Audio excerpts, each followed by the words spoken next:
Make sure that's cooking. Yep. Oh, and you get my email about the book thing I sent this morning? Oh, I haven't checked it. Okay. Yeah, I sent you. We should get together and talk about some of your goals and stuff like that as well. But I sent you an email and I gave you a link to a book. I don't know how legitimately legal it is, but I told you the company, and it's an older version of it, but it should be pretty good. But it's on somebody else's server, so who knows? Use at your own risk, I guess. Let's see. All right, so we talked about primitive types, all the different quiz I was going to give you, so you guys can answer it just verbally. So why do we have so many different types for storing whole numbers? Why do I have so many different ways of holding whole numbers, like -5 and +17 and all that stuff? Go ahead. So over time, memory got cheaper. Okay. Memory used to be really expensive. So Y2K bug, all that crap. So memory used to be expensive. So all of our languages today are based on a much older language, C. Our little lineage tree here. And C is from 1968, where things used to be a lot more expensive. All right, so we talked about all these different things. What's the difference between a signed and an unsigned number?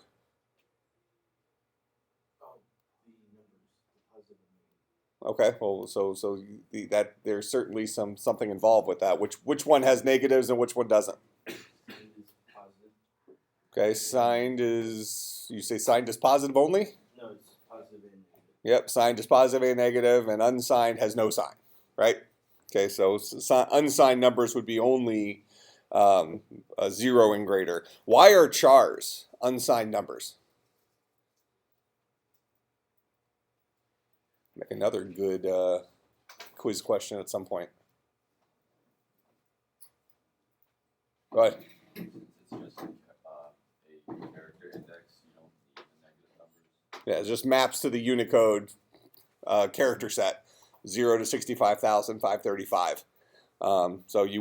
We don't need to represent negative numbers with that. We just want positive numbers, because typically when we have a collection of things that we're indexing, we don't start with position -8, right? If you have a baseball team roster, you're doing it on a spreadsheet or something like that, it usually starts at row 0, right? Not at row -18. Kind of makes sense. Okay, so we talked about data representation, how computers like things one way, we like things another way. So humans like pictures and words, computers like numbers and crap. We talked about the conversion stuff, bits and bytes and terabytes and gigabits and all that stuff. I probably mentioned something about where really rubber meets the road for consumers is with internet connections. You know, they're always measured in megabits per second, and most consumers read it as megabytes per second. So a 20 megabit per second internet connection does not allow you to download at 20 megabytes per second. It allows you to download at 2.5 megabytes per second. All right. Then conversion stuff, bits, a bunch of zeros and ones. All right, so that's kind of where we left off there, talking about that stuff. Last time I had you go into Eclipse and we did kind of a monkey see, monkey do thing. We wrote hello world. Let me make this probably a little small, isn't it?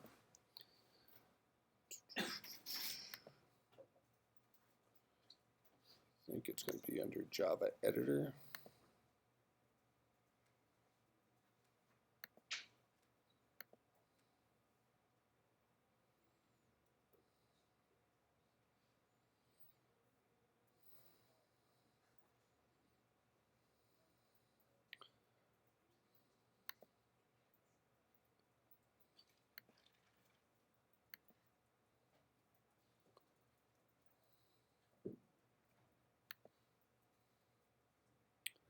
Where is my font? Oh, colors and fonts.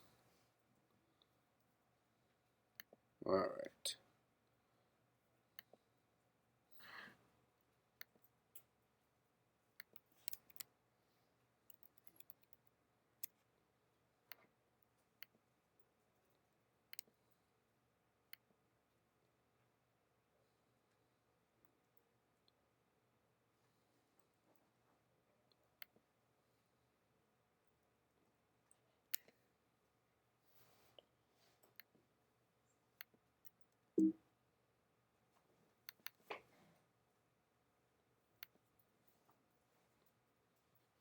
Does it actually make a change out here yet?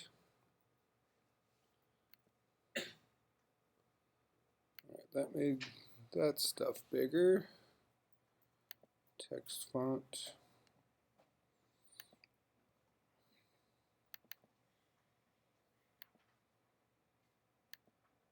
There we go.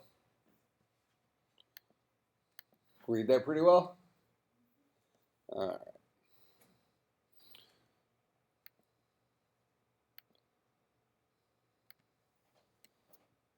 And we're going to kind of talk through this a little bit today. Okay, so for your homework assignment, you were to kind of get Eclipse and get it installed and get everything running and basically to get a Hello World program working here, right? Okay. So now at this point, everybody has the ability to do programming assignments and that kind of jazz. All right, so let's kind of talk about each of these sections here because this is a kind of our go-to move for writing all of our Java programs. Just as a heads up, it would be fair game for me at some point very soon to ask you to write an error-free Hello World program as a quiz. Okay, important skill set. Not so much that Hello World is anything special, but really it's the rest of this crap. If we take out this line here, this is the structure of every single Java program you ever write. All right. At some point, we're going to start writing our own objects, and our own objects actually won't have main in there. But as far as we're concerned right now, every Java program we ever write will have this structure. Every C# program we ever write will basically have this structure. Every C++ program we ever write will basically have this structure. Every C program we ever write will basically have this structure. Okay, so again, programming language doesn't really matter. All right, but for us, you should be able to sit down and pump out this structure pretty quickly. All right, so I do want you to kind of memorize this structure, specifically because it's one of those things where if you sit down and write a program, you don't want to have to be reliant on going and looking up the syntax for what does main look like. Okay? In general, I don't ask you to memorize very much. Because in real life we're going to be using references and things like that. But some of these things that we're going to be using in every single program we ever write, it's going to do us some good to memorize them. All right. I could ask this quiz as early as Thursday, but it's coming sooner rather than later. I might even do this quiz multiple times to really punish those who aren't going to take the time to memorize it. So it should not take you very long to do this. And usually the question will come in the form of write an error-free Hello World program. So that means I want you to double, triple, quadruple check what you write, because if one little mistake, I'll take off all the points. All right, we want this to be perfect. Generally speaking, on tests and stuff like that, if you write code that's like representative of what we're looking for, with a couple little bugs, not a big deal. I won't take off points. But for this one, this is important that you get it exact. All right, so some of these pieces are things that we're going to be explaining throughout the semester. We'll kind of talk about them at the high level right now. So this first line, public class hello. And this gets into our discussion here. We talk about the evolution of C to C++ yet? Yeah. Okay, so when we talked about C to C++, we talked about the difference between structs and classes.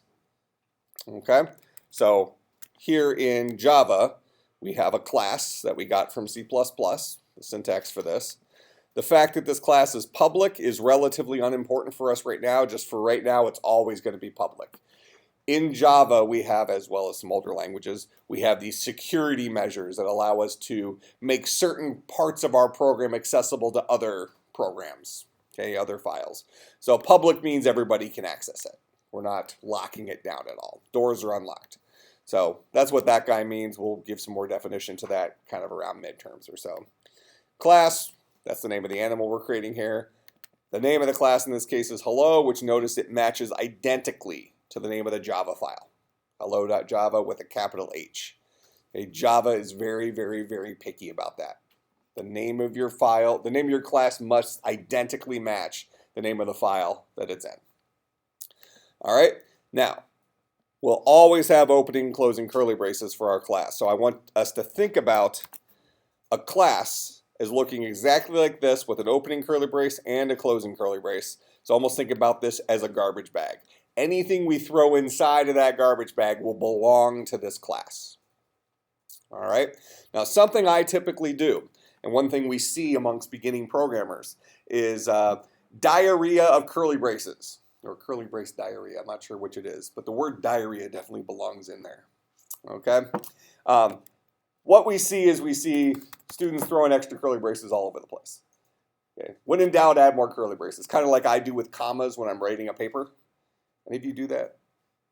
And when I was working on my, so I wrote this book for my dissertation. I tell you what, if I didn't have my wife, I would have thought like a 4-year-old was turning this thing in. So yeah, so she was my editor. Like she understood those things. And remember in high school, the sentence diagramming? Remember those? Did you do that? I never understood what the heck that was.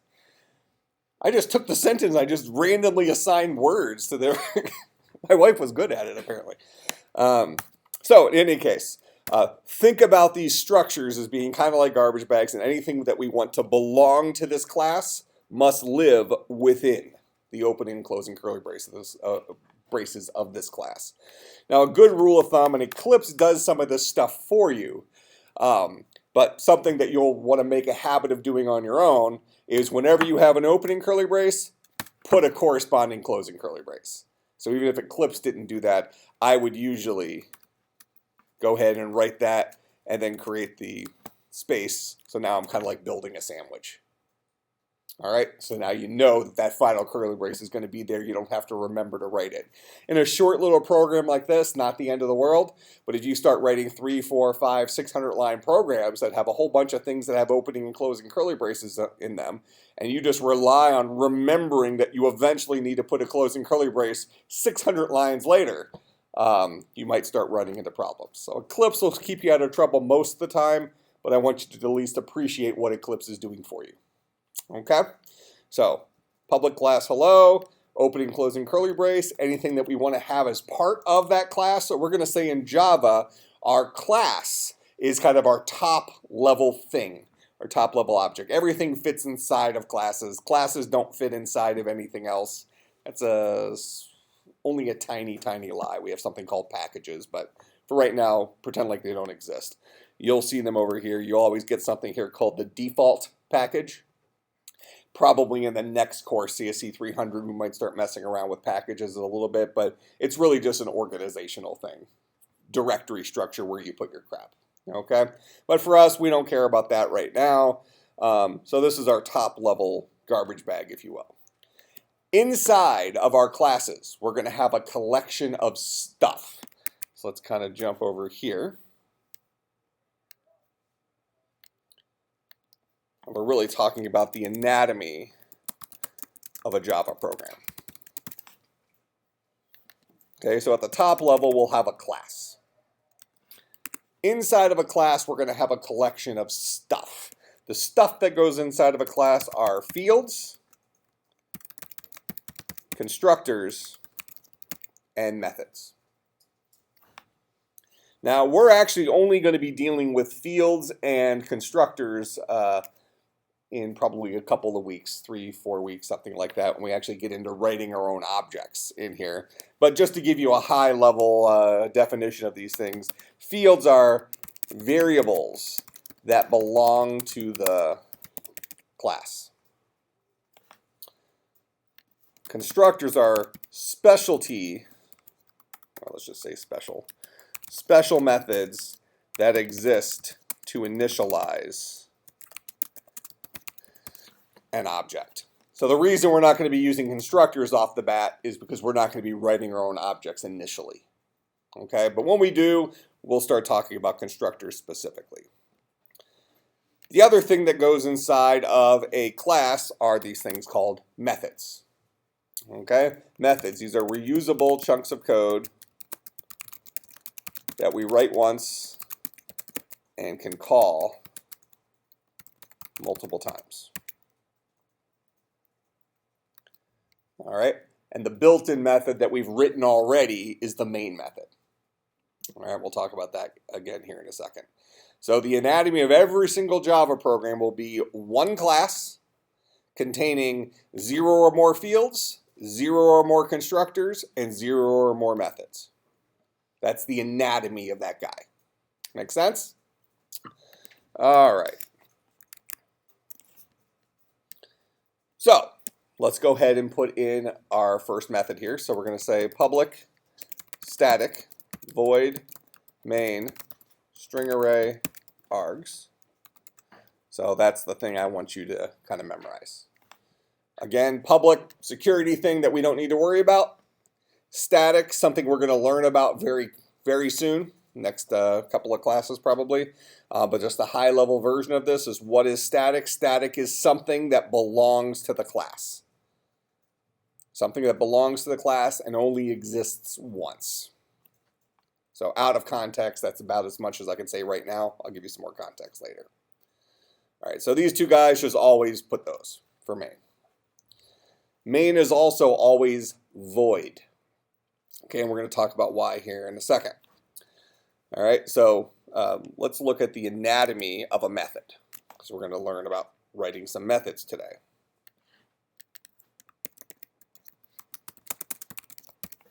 So first of all, method is a reusable chunk of code, right?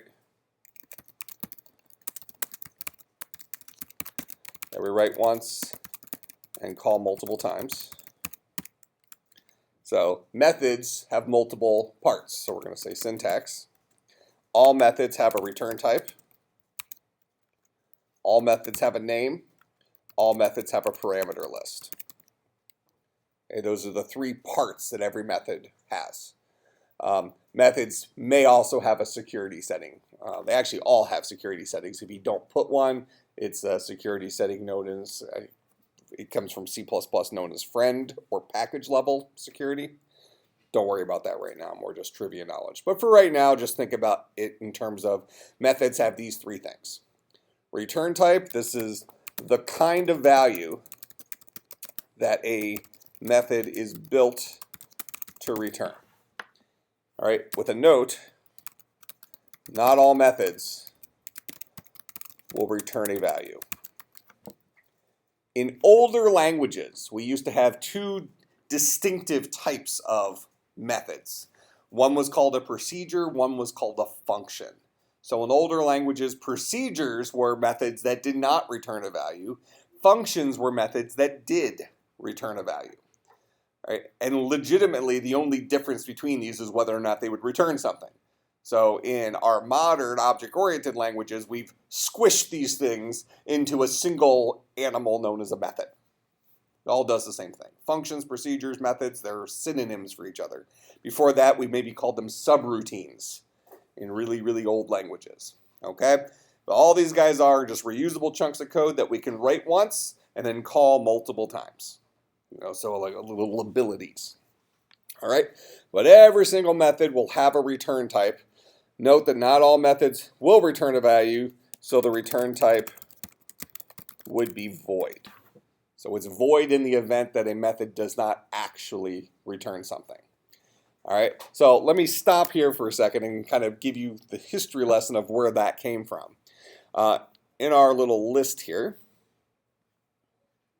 we have C at the very top. So what we're going to do is we're going to look at an old style C program. So I'm going to do hello.c. Oh, I already have, well actually that's C++, but so here, well, let's write the C version of it. So I'll explain the C++ version of this real quick since we already have it written, and I'll go and write the C version. So this was the evolution of C++ from C. So at the top, we're including something called IOStream. This is the ability for us to write stuff out to the screen. And again, all programs begin and end with main. So we're seeing this in C++, and I promise you we're going to have something very, very, very, very similar in C when we look at that here in a second. Okay, so the name of it is main. But this guy has a return type of an int, and we'll talk about that here in a second. The parameters for this guy are an int argc and a char pointer argv. Notice that in Java, Main only has one parameter. It has something called a string array called args. We can name this whatever we want. We can call this elephant if we want. Doesn't matter. The rest of this is all static, but this part right here can be, that's the variable name for this. And whatever we name it here is how we must use it in here. Call it args up there, we must call it args down there, so on and so forth. Okay? Now, in Java, we only have one parameter here. In C++ and C, we have two different parameters. This first one is an integer. The second one is the actual collection of stuff. Anybody know why we have two parameters in our older languages like C and C++ and only one in Java? I don't necessarily expect you to know the answer, just more of an interesting question. So remember last class, or the class before, I don't remember, but and even last year I probably referenced something that as our languages have evolved, it's very important for us to know where we came from, but because one of the things that Java does is it hides a lot of stuff from us, right? So Java has a whole bunch of power tools built into it that make our lives as programmers easier, but things that used to be, let's just say, more difficult or more complex or less automatic for us in the past. Remember me saying something along those lines? Something like that? Okay, so in C, the idea of an array, a collection of elements, arrays were dumb. They did not know how many elements were contained within them. So we actually had to pass in two values. The argument count, how many arguments. This whole section is for command line arguments. Taking things in from the command line, using them, and printing them out. We'll look at that here in a little bit.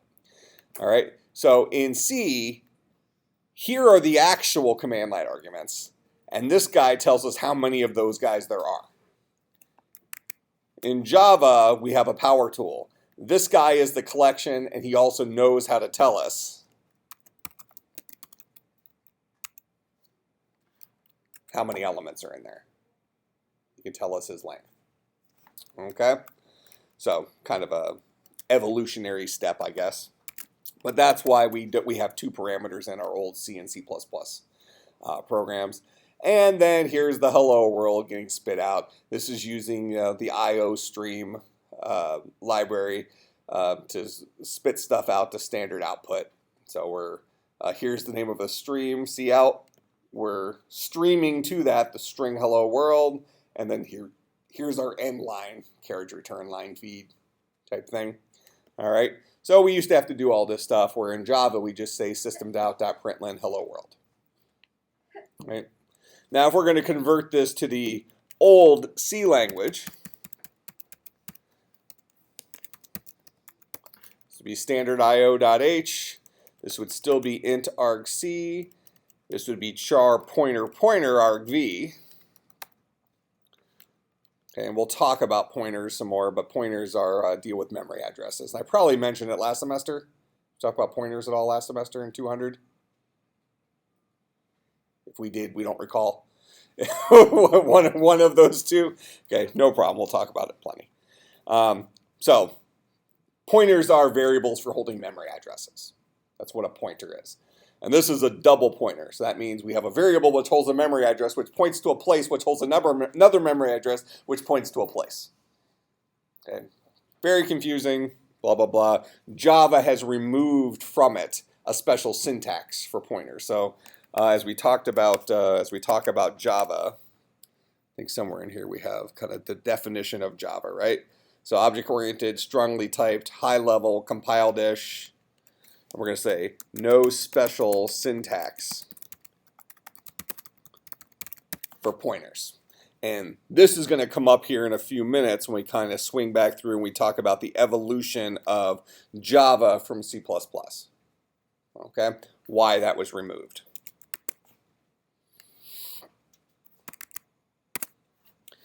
All right, so we just changed main up a little bit to go from C++ to C. Not a whole lot of changes. Similarly, let me just get rid of this line.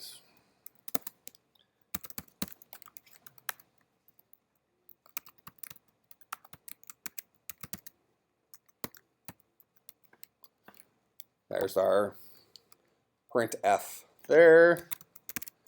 So that prints something to the screen, printf.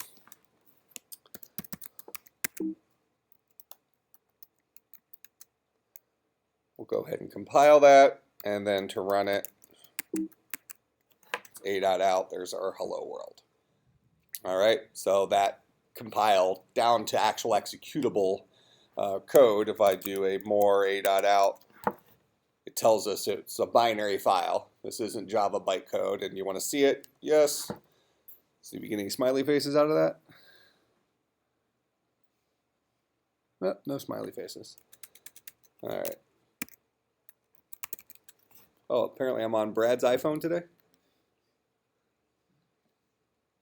Crappy Apple Bonjour networking.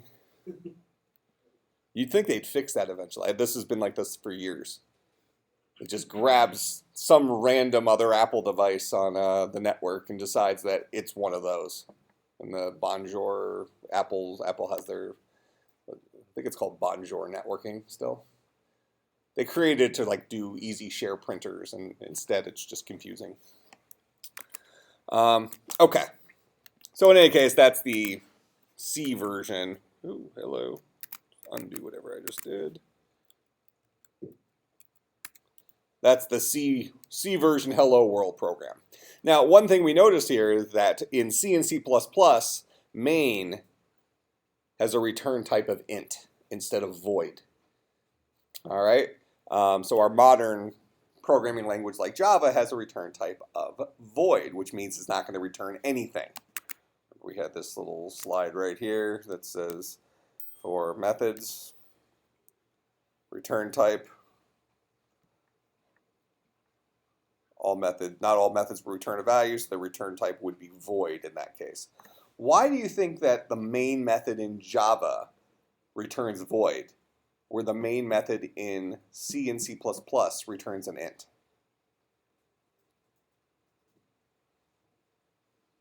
Again, another trivia thing, but kind of important for the history of computing.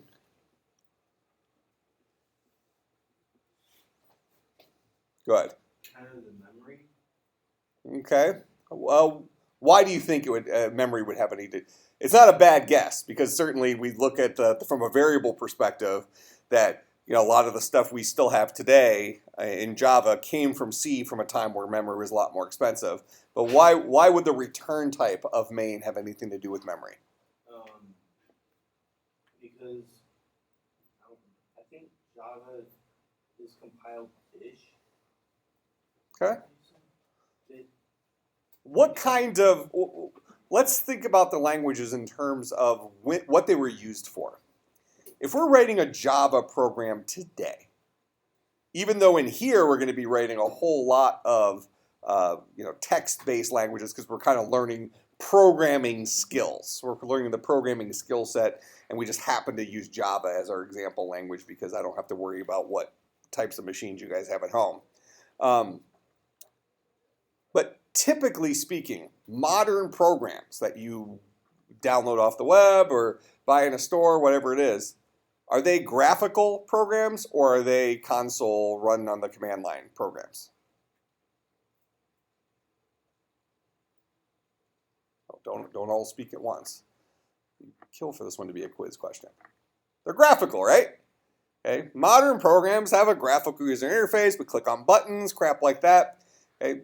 They're graphical programs. Now, under the hood, they're still running from the console. You can launch any of your programs on a Mac or a PC from the console, and it will launch, and you can even give it some command line arguments if you want. We'll look at those here in a second.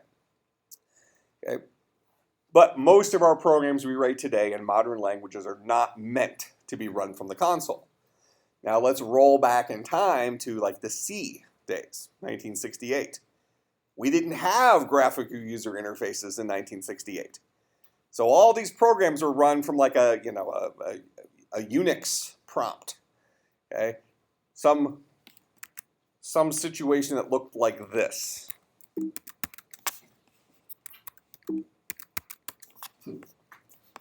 Look kind of like what we're doing right here. All right, all ungraphical, all text-based, very much looking like DOS.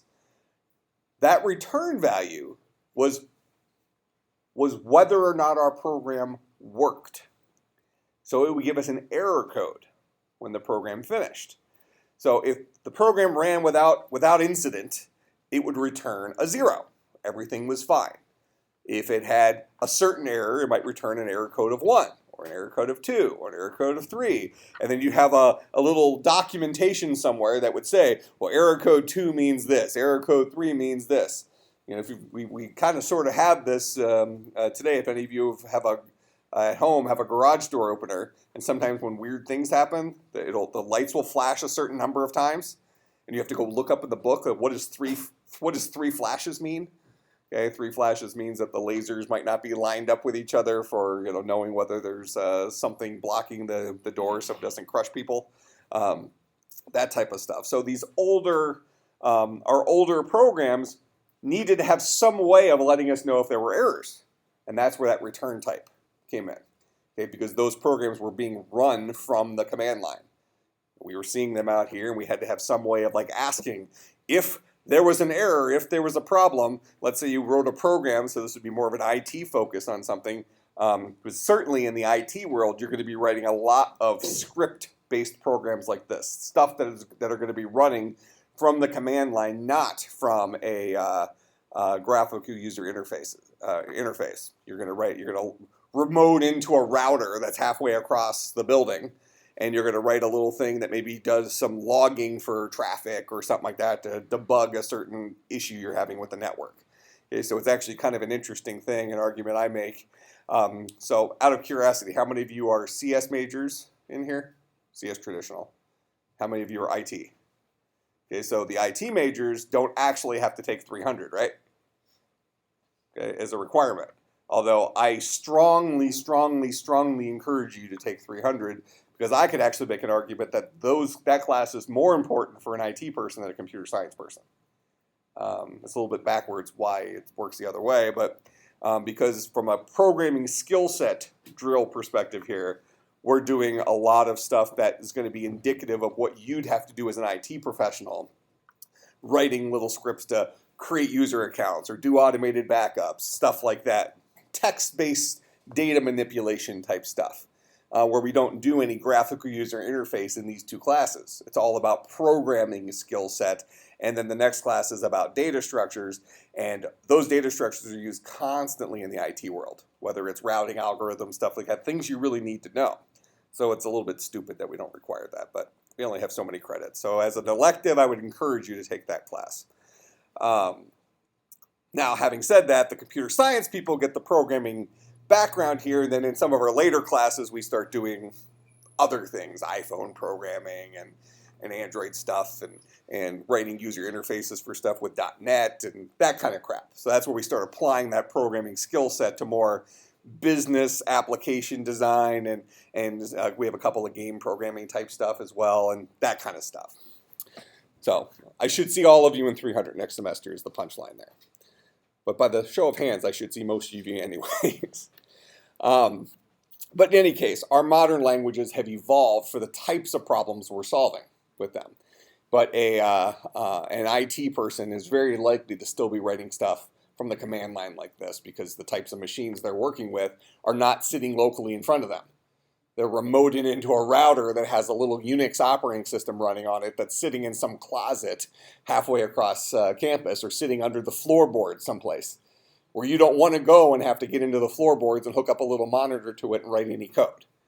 Okay? You do it by remoting into the machine. All right, so that's where the return type thing comes in, and that's why we've kind of evolved it out in our modern languages. In fact, you could probably say that Java is rarely used as a command line application outside of education. Typically today, Java applications are going to be written for web applets, so graphical programs that launch out of web pages, as well as kind of cross-platform utilities and small business applications. So almost all GUI stuff, which is funny because their GUI design tool is absolutely horrendous in Java. Okay. Let's see. So that's the first part of that. Second part, let's talk about these command line arguments, these guys, and what are they for. And I'm not going to use Eclipse to show this because it's going to be a whole lot easier for me to do this from, what do I call it? Oh, capital H. There we go. All right, so just like in our console-based programming, that the IT people might do a lot, but us computer science folks also need to do quite a bit, at least while we're learning it. We may or may not have return types, but we might have to give some inputs to our program in order for it to work. All right, so I'm actually going to introduce some repetition here. We'll look at the syntax for it here in a few minutes, but I'll just show it here initially. So this guy is a collection of strings, this guy called args here. And what I'm going to do here is I'm just going to spin through that. Don't worry about the syntax of this too much.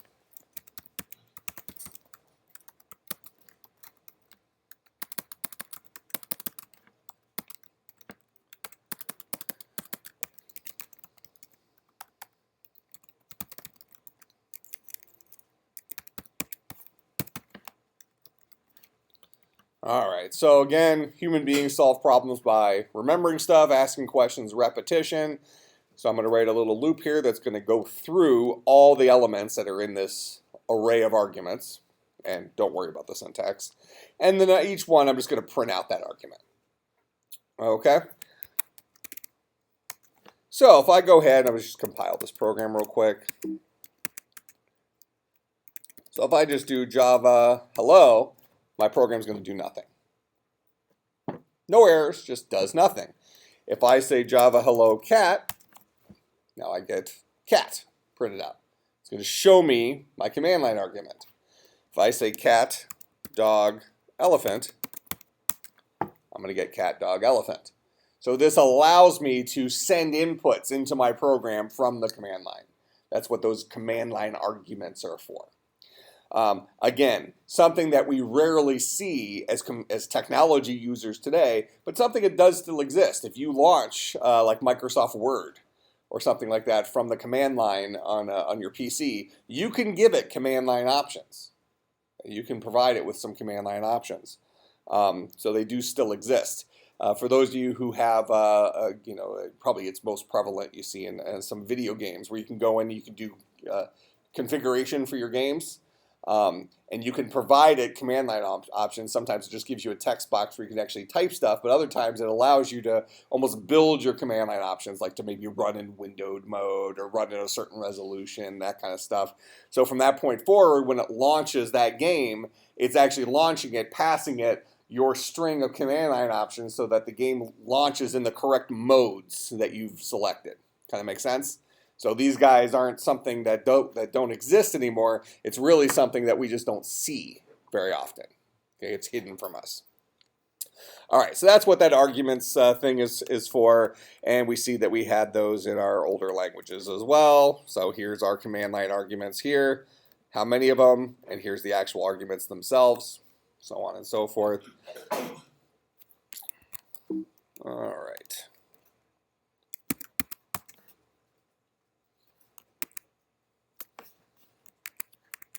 So let's go here,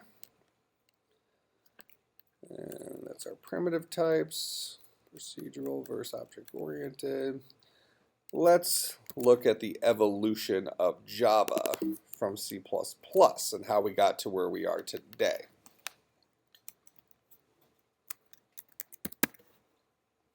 So Java kept our variables, it kept our arrays, but we can say added the ability for an array to know its length. So really in Java, arrays are objects, where in older languages arrays were primitives, or at least treated like primitives. I might say in Java arrays are sort of kind of treated somewhere in the middle, but they're actually implemented as objects. Java dumped structs. We talked about structs last time. Okay, so structs are a collection, single name associated with a collection of name-value pairs. And then we said a class is a single name associated with a collection of name-value pairs plus methods. So really, classes are superstructures, right? Superstructs. So why do we need a struct if we can create a class and, well, really we can represent structs as classes without methods in them, right? We can write a class, just don't put any methods in there, everything's good. So we still have classes. And then we're going to say Java removed a lot of fluff. And one of the things they removed is the idea of having we're going to say no specific syntax for pointers. One of the goals of Java is to fix some of the problems with C++. So we're going to say removed poor decision making from the programmer. So a language like C and a language like C++, these allowed the programmer to make bad decisions. Now that doesn't mean that as Java programmers we can't also make bad decisions. But in C++, a programmer was really empowered to make truly horrific decisions they should never make. The example I typically use, and I may have even used it as an example last semester, was something like in Java, you can create, if you're having a party, let's say. I'm talking about in C++. In C++, let's say you're having a party and you're inviting me to the party. C++ allows you to hand me the house and tell me to open the door at 8. All right, would that ever make sense in real life? It always would make sense for you to give me the address where I can find the house, correct? 100% of the time. Doesn't matter how small your house is. Even the unwieldy Maytag boxes can be a little bit, awkward. Okay, so you're probably going to tell me where I can find your Maytag box. C++, the programmer is empowered to decide, am I going to pass something by value or pass something by address? Passing it by value means I'm actually giving you the actual house. All right? Now, if you make good decisions in C++, that can be very powerful. Because now you get to make some interesting decisions that also have some side effects. And as long as you know what you're doing and you make good decisions based on real reasons, C++ gives you a lot of flexibility as a programmer. So old school C++ programmers might not necessarily be huge fans of Java because Java's kind of taken away some of their powerful magic tricks, if you will. Okay? But more often than not, what Java does for you is it makes the correct decision, so there's less stuff that as a programmer you actually have to write. Okay, so this is one of the goals of Java, is to kind of clean up the default programming of a lot of developers from C++. So in Java, you don't get the choice. In Java, houses are always passed by address, 100% of the time. So what a lot of textbooks say, and this is one of the reasons I don't use a textbook in this class, is a lot of textbooks kind of lie to you. They say that pointers don't exist in Java. So a little bit ago I mentioned what a pointer is. So a pointer, this is a primitive type variable built for holding a memory address. All right. Now, typically, students have problems with pointers because the second we start seeing memory things, scary hexadecimal-looking memory addresses, we get all freaky about it, and it's like, oh my gosh, this is going to be really difficult. Memory is not difficult. It just looks scary. Okay? Variables built for holding a memory address are no different than variables built for holding a number. Like integers are built for holding like the number 5, the number 7. Well, pointers are built for holding like the number, something like 0x, something like that. Looks scary. That's just a memory address, no different than a street address in real life. Just looks a little bit more intimidating to us because, again, human beings like pictures and words, computers like numbers. Right? All right. So all primitive types are is a special variable that holds memory addresses. That's it. No more, no less. A lot of textbooks say that in Java, pointers do not exist. The reality is actually almost the entire other end of the spectrum. In Java, almost everything is a pointer. Java makes those decisions for us about what should be a pointer and what shouldn't. In real life, most of the things that we tell, like for instance, if somebody asks you where the grocery store is, we don't say, here you go. We don't hand them grocery stores because, again, they're heavy, just like houses. We tell them where they can find Sendix, or where they can find Metromart, or where they can find Target or Meijer, or wherever it is. We give them the address, okay? So it's not that Java doesn't have pointers. It's that Java doesn't have a specific syntax. No specific syntax for pointers. And what I mean by specific syntax is if we look back at this C program, this guy right here, this asterisk syntax, is the specific syntax for pointers in C. So in C, I can do something like this. I can say int I is equal to 5. Int A is equal to the address of I. I can say int B is equal to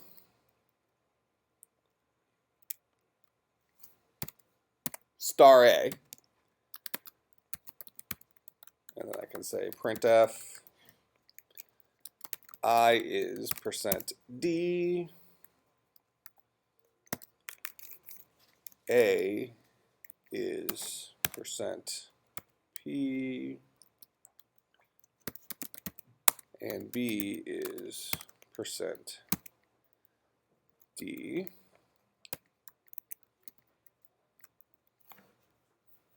And this should actually print out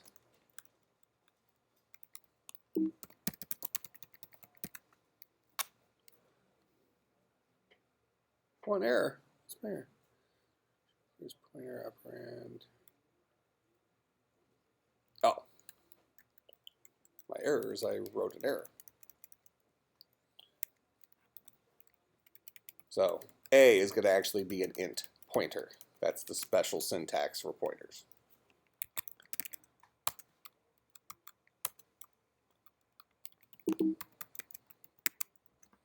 So I is 5, A is crazy memory address, and B is 5. All right, so in older languages like C, we had a special syntax for dealing with whether something is a pointer or something is a value.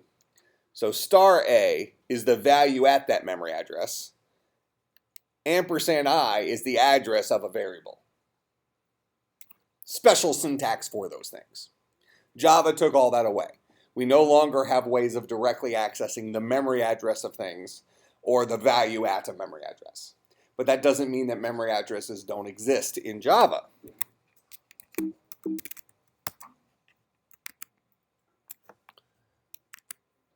As an example, if I come in here and I say system.out.println elephant, my Java program here, elephant is actually an array, and I've told you arrays are represented as objects.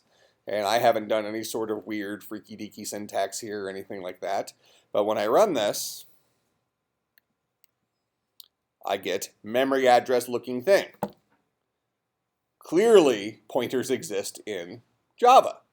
We get memory addressy things. Java just took away a special syntax for dealing with it. That's the difference.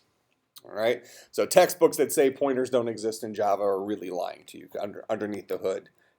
Most things are pointers. Now we think about some of the other decision-making things we have, though, that Java is doing automatically for us. For instance, if I come up to you and I say, do you have a quarter? Do you send me on a wild goose chase where I can go find a quarter? Or if you have one, do you hand me a quarter? You hand me a quarter because quarters are nice and light, no big deal. Not that that many of us carry chunks of coins with us anymore, but punchline is that the human decision-making would be, if you have a quarter to spare and somebody asks you for a quarter, you would physically hand them the actual quarter, not a piece of paper of where they can go and find a quarter. That makes sense? So this comes down to that human decision-making stuff. Things that make sense in real life often are things that make sense in programming. Not always. Human versions of solutions don't always make the most sense in programming because humans have this idea of fairness, right? When we get in line at McDonald's, it's first come, first serve. right? Or sometimes if we have things like on the IT world, things going through a router, certain pieces of information might be a little bit more important than other pieces of information. So we're going to give them a free pass to pass by people and stuff like that. So human solutions don't necessarily always translate well into computers, but often decision making is consistent. So in real life, we would hand somebody a quarter instead of sending them on a trip to go find the quarter, but we would never hand them a house. Okay? In C++, we can choose whether we can hand them the house and we can also hand them the address of the quarter. Okay, so we can send them on that wild goose chase, or we can just hand them the really, really heavy house.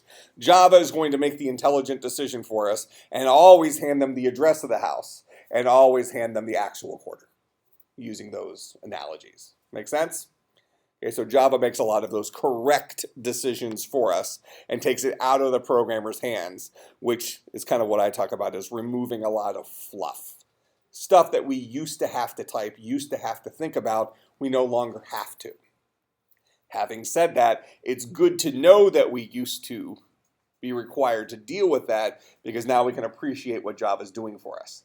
If we didn't know that was happening, we forget that that was ever even an issue, ever even a thing. And it is important in Java because sometimes we're going to be dealing with things that have side effect.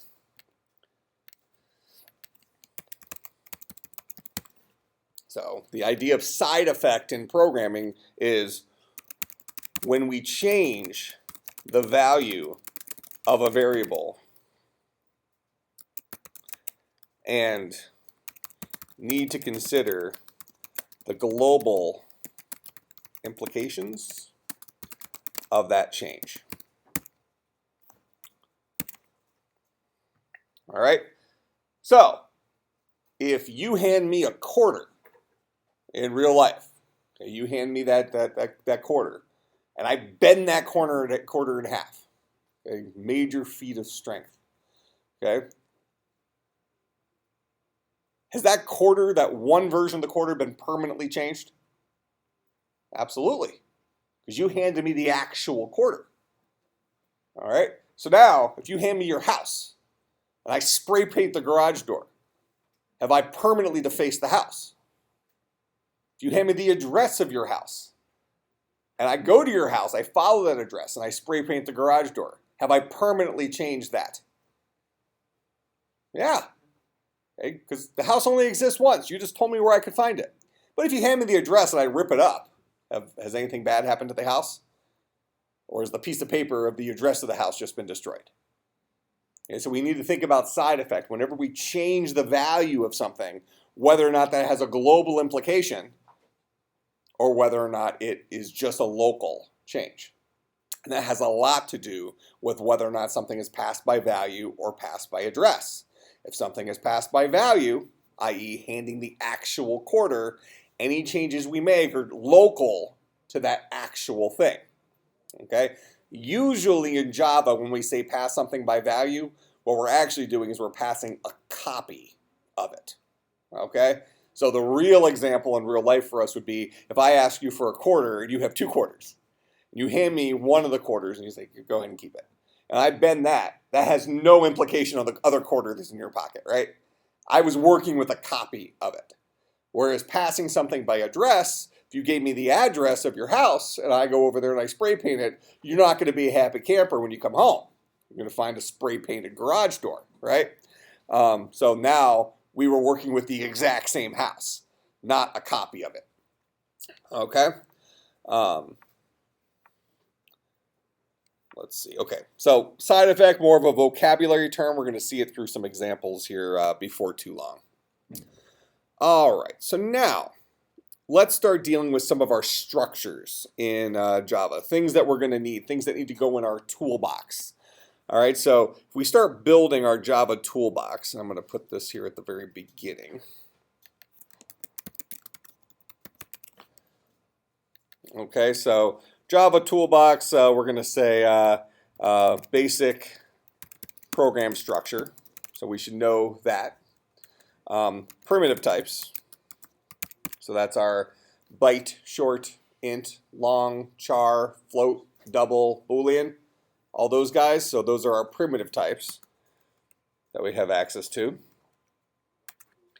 All right, so now we have that idea of variables. So primitive types, let's say primitive type variables. Syntax for defining a variable in Java.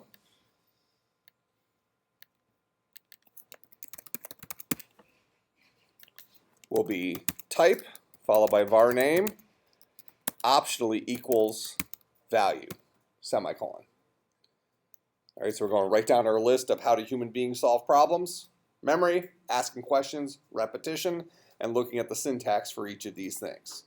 So type var name equals value, and right now the only types that we know about are our primitive types. Okay, we're going to be quickly adding some stuff to that. So for example, in Java, I can say int a is equal to 5. I can also say int b. Both of those are legal lines of code. So that's why I said that this part of it was optional. You do not have to give a value to a variable when you initially define the variable. But you do need to give a value to a variable before you use the variable. Okay, so for instance, if I say int c is equal to a plus b, it's not so happy with me because if I hover over this, it's going to say you didn't give b a value. Local variable b may not have been initialized. Okay, so I cannot use a variable until I've already given it a value. This is another thing that Java has evolved from C++. C++ would not have screamed at us in this case. It would have assumed you knew what you were doing. B does have a default value. Usually the default value for variables for integers is 0. But you can never rely on default values. Java doesn't allow you to rely on the default value. C++ did. C++ would have allowed this line to fly. And what it would have done is it would have said 5 plus probably 0, which means that C would be equal to 5. 5 plus 0 is 5. Okay? But in Java, even though we're not required to give a value to a variable at the time that we define it, we are required to eventually give a value to it before we're allowed to use it. Make sense? So this is where we define a variable. This is where we define a variable. This is how we're changing that variable. Notice that we don't have the type in front of it when we make a change to it. Make sense? Okay, we only define a variable once within its scope. Okay, so let me just throw that word out there for us to consider.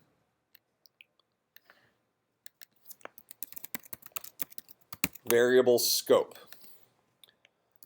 Only one variable with the same name may exist within a single scope.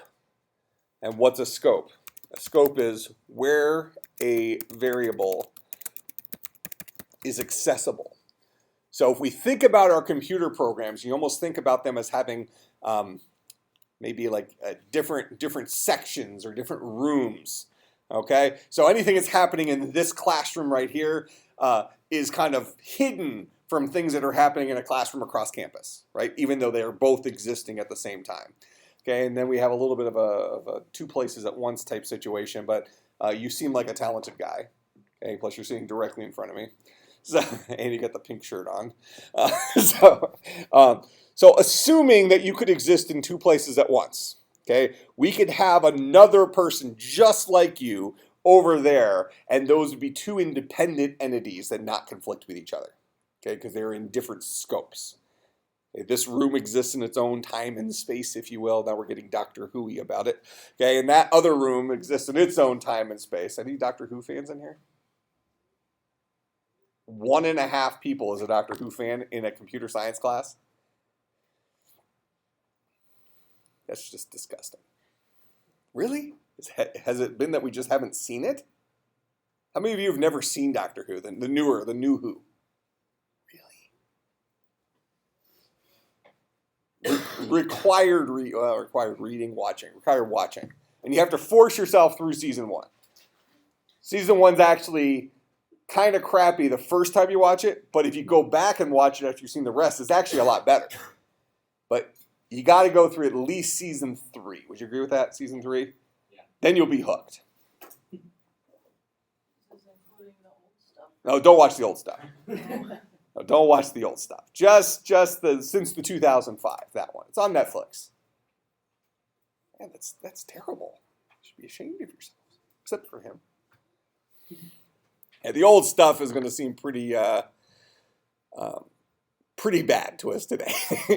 I find it entertaining, but I kind of grew up with that. But you can't really compare the two. They're not really on the same playing field. But yeah, really, really good show. So in any case, variable scope is where things can exist. And we can have 2 identical variable names that live within different scopes and have different values and even different types. They won't conflict with each other if they are in separate scopes, if they're in separate rooms, separate places in our program. Okay? But as an example here, we're going to say, as a general rule, anytime we have opening and closing curly braces, a new scope was born. Okay? At the very least, that's mostly a truthful statement. Okay, there are some caveats to that, but for right now, just to kind of understand this concept of scope, let's assume that's the case. Whenever we have a new opening and closing curly brace, a new scope exists, which means we have 2 scopes represented on the screen right now.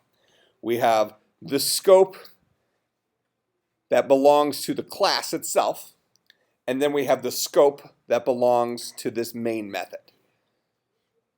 Okay, so anything that we define in here is not accessible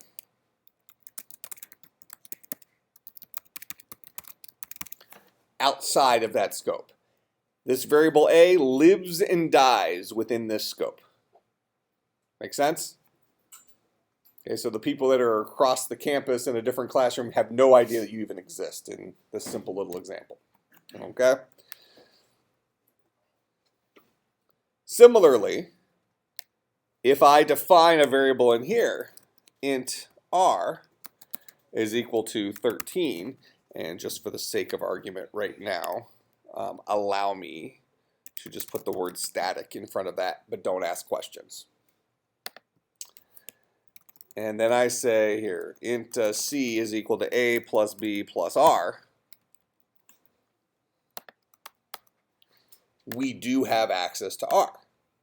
R was defined outside of this scope, but this entire scope lives inside of this scope. So anything defined inside of this outer scope, let's call this scope A. That's scope A, and this is scope B. So scope B lives entirely within scope A. Therefore, it would have access to anything defined inside of scope A. So I have one variable here, r. I set it equal to 13, and this guy lives within scope A.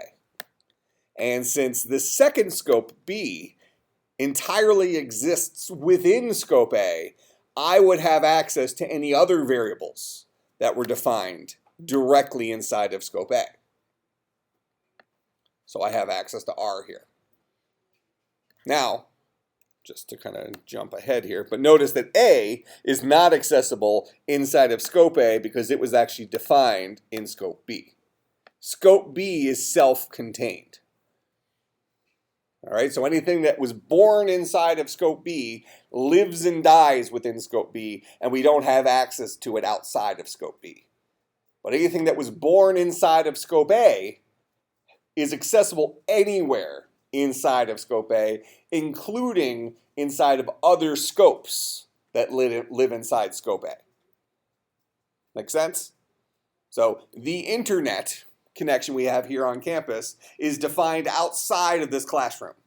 But since it exists in the university in which this classroom is within, it's probably bad English, but whatever, we have access to it, to the Wi-Fi. That make sense? Okay? But chances are, if we create a little Bluetooth hotspot in here, we're going to got to deal with network connections that won't really leave the room. Okay, so we create a little Bluetooth hotspot in here. That's something that's just accessible to us in this room. And the people across campus, at the very least, would not have access to that, even though we live inside that same scope. Make sense? Okay, so that's kind of our scoping rules, if you will. All right, and scoping is really important so that you don't use variables that you don't have access to, and vice versa. If you need to have access to a variable in a certain place, you need to make sure that wherever you define that variable provides access to all the places you may need it. You may need access to it. Okay, and we'll see plenty of examples of that. Okay, so that's kind of scoping 101, I guess.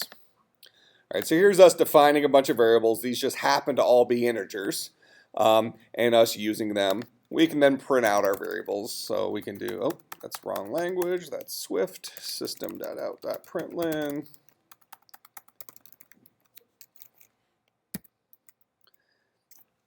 C. I suppose that would be a reasonably decent example, though, is our brand new programming language that just came out like a year and a half ago, the Swift language that Apple made. This is how you print stuff in Swift. Println.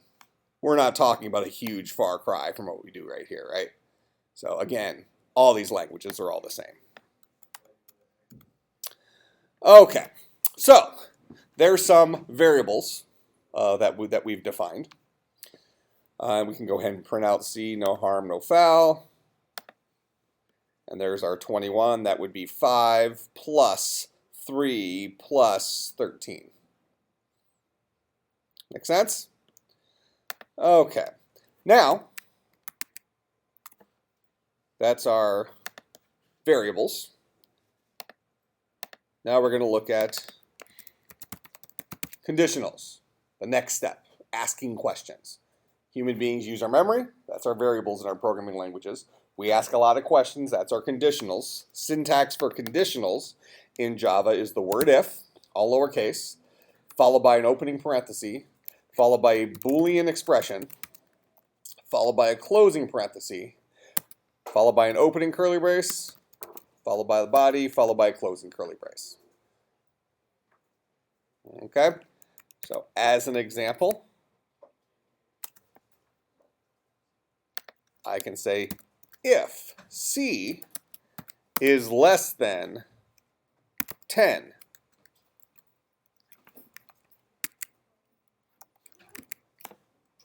go ahead and print out C. C is less than 10, go ahead and print out C. Well, in this case, C was 21. So now if I run my program, nothing's going to display. Let's not have that ask me anymore. No output. If I change R to be a 1, now it should come in less than 10, right? And I run it. Now it'll pass that question, and now it'll print out the value of C. So now C is indeed less than 10. Make sense? All right, so what we'll do next time is we're going to finish up giving ourselves these basic building blocks. So if we, so we're going to be fleshing out some things inside of our Java toolbox. So we'll have variables in general here. We're going to have conditionals. We'll have loops, and we're also going to have methods.